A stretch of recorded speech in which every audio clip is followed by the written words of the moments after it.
Dry coconut powder ఎలా చేయాలో చూద్దాం. దీనికైతే ఫ్రెష్ కొబ్బరిని తీసుకోవాలి. ఈ పౌడర్ కోసం అప్పుడే పగలగొట్టిన సగం కొబ్బరి ముక్కను తీసుకున్నాను నేను.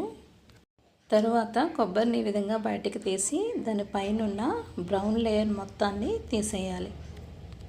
ఈ పౌడర్ కోసం కొబ్బరికాయ ఎంత ముద్రగా ఉంటే పౌడర్ అంత బాగా వస్తుంది. ఈ విధంగా బ్రౌన్ లేయర్ అంతా తీసిన తర్వాత కొబ్బరిని ఒకసారి కడిగి దాన్ని కొంతసేపు ఆరబెట్టిన తర్వాత చిన్న చిన్న ముక్కలుగా కట్ చేసి మనం మిక్సీలో వేసి ఆ ముక్కలన్నిటినీ కొద్దిగా మనం మిక్సీ చేసుకోవాలి. చూడండి, ఈ విధంగా మనం పౌడర్ లాగా చేసుకోవాలి.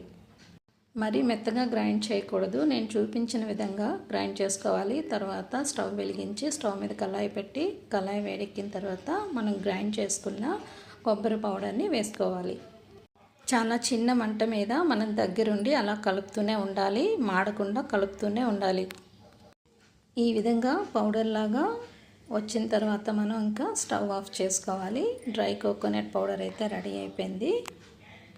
ఈ పౌడర్ రెడీ అవ్వడానికి 5 మినిట్స్ పైనే పట్టింది. ఇలా రెడీ చేసుకున్న పౌడర్ని మనం ఫ్రిడ్జ్లో 2 వీక్స్ వరకు ఒక ఎయిర్ టైట్ కంటైనర్లో పెట్టి నిల్వ చేసుకోవచ్చు. ఈ పౌడర్ని స్వీట్స్లో టాపింగ్ లాగా, డ్రింక్స్లో, వంటకాల్లో కూడా యూజ్ చేస్తారు. ఈ వీడియో నచ్చితే నా ఛానల్ని సబ్స్క్రైబ్ చేసి లైక్ చేసి షేర్ చేయండి. Thank you.